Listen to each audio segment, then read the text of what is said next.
Hello friends, welcome back to my video lecture series from SanBio. In this lecture today we are going to discuss about the what is respiration, the types of respiration and the various cycles and processes which are involved in the respiration process. So stay tuned and let's watch. Okay friends, let's understand what is respiration. As we know, to carry out various activities in our day-to-day life, we need energy.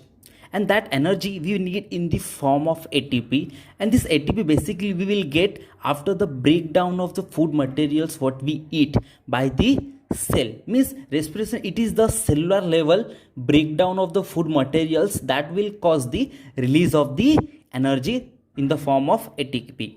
And these cells may utilize oxygen for the respiration. In that process that will call as the aerobic respiration, where oxygen that will be a free oxygen will participate in the respiration, we call as the aerobic respiration. And sometimes some cells may not use the free oxygen to carry out the or to release the energy, that will called as a anaerobic respiration. Basically in aerobic respiration more amount of energy releases, that is around 36 to 38 ATP releases, where in anaerobic less energy or less ATP release.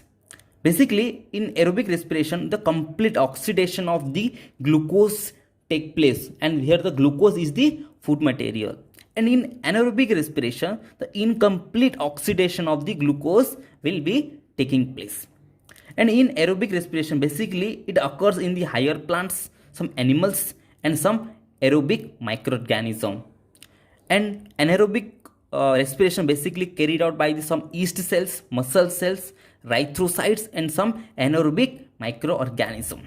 This aerobic respiration basically carried out in two levels. First is the body level followed by the cellular level. In body level the organ will be participate, and the cellular level the cell will be participating. In body level basically the exchange of gases like oxygen and carbon dioxide taking place in the alveoli of the lungs. Basically it consists of inhalation and exhalation. In inhalation all we know oxygen will take inside the body, and that oxygen is further transport to the all the cells of the body through the blood when the heart is pumped.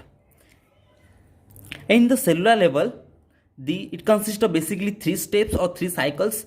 First is the glycolysis, second is the Krebs cycle, that is also called as the tricarboxylic acid cycle, and third is the ETC, that is electron transport chain. Hello friends, let's understand the glycolysis. As we know glycolysis, it is the first step of aerobic or in anaerobic respiration process. This is mostly occurs inside the cytoplasm of the cell. The glucose molecule which we obtain from the carbohydrates from the foods after the digestion with various enzymes, the glucose molecule which is formed from the food, it enters through the cell membrane to the cytoplasm, where it oxidizes step by step manner. Glucose basically it is a 6 carbon and 12 hydrogen and 6 oxygen containing molecule which oxidize step by step manner to form the two molecule of each pyruvic acid, ATP, NADH2 and water. The pyruvic acid which is formed here during this process, it is further converted into the two molecule of acetyl coenzyme A, two molecule of NADH2 and two molecule of carbon dioxide. This is basically a long step process through which this process is occurred. Basically it is a 10-step process.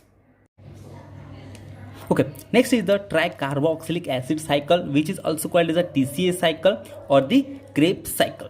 This is a second step process reaction which occurs in the aerobic respiration after the glycolysis, and this process occurs only inside the mitochondria of the cell.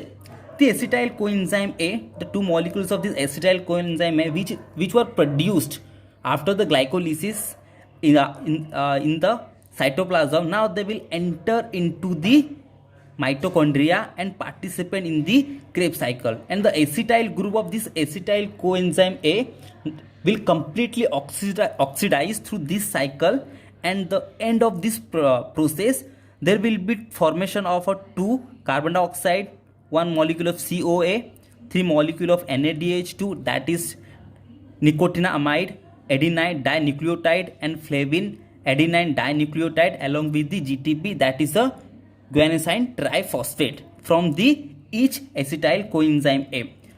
This is the net reaction where acetyl coenzyme A along with this 3 NAD plus ion, FAD, GTP plus inorganic phosphate along with water molecule, they gives the 2 molecule of carbon dioxide, 1 molecule of COA, 3 molecules of NADH2 and 1 molecule of FADH2 along with the GTP formation from a single molecule of acetyl coenzyme A. Okay, next is the electron transfer chain, which is also called as the electron transfer system. Basically, this is a third step reaction process which occurs after the glycolysis and Krebs cycle term in the aerobic respiration process. Basically, this occurs only at the mitochondria in the inner mitochondrial membrane. This is the inner mitochondrial membrane on which electron transfer system is placed. Basically, all the molecules like NADH2 and FADH2, which were earlier produced during the glycolysis and the Krebs cycle, now this NADH2 FADH2 molecule will enter into this electron transfer system to obtain 3 ATP molecule from each NADH2 and 2 ATP molecule from each FADH2. Along with ATP's generation, it also produces some amount of water. As we know, this is a multi-step process, and in aerobic respiration, at the end of the aerobic respiration, there are basically 38 ATP generates, and out of 38 ATPs, there are 34 ATP molecules which are produced at the ETC cycle. So this is the one reason, and this is also present in the mitochondrial region. So this is the one reason that mitochondria is also called as the powerhouse of the cell. Okay, let's understand what is ATP. ATP basically it stands for adenosine triphosphate, which is also called as a energy currency of the cell. Let's understand why we call ATP as the energy currency of the cell.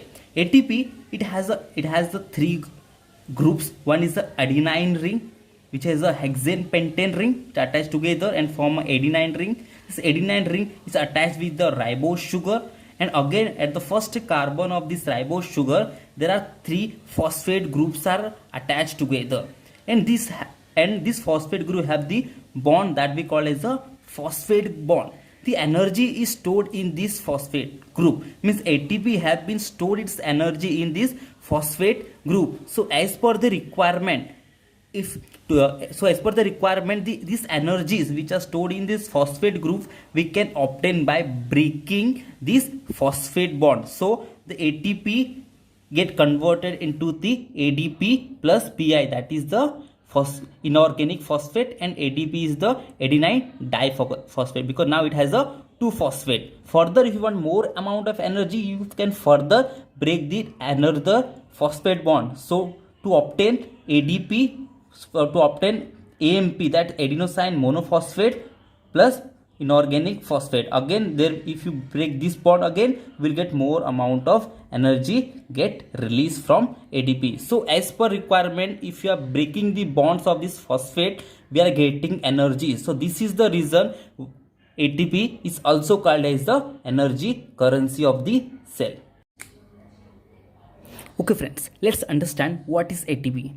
Basically, ATP stands for adenosine triphosphate, which is also called as the energy currency of the cell.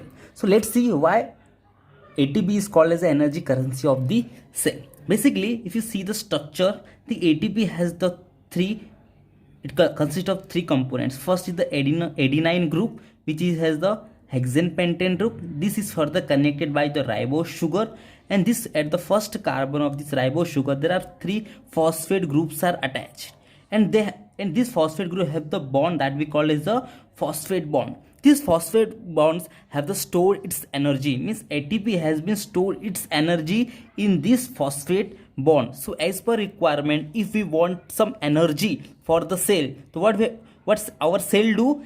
Just break down these bonds which are present between these phosphate groups. So if you break this bond, more energies are getting released, and that energy will be further utilized by the cell for it's leaving.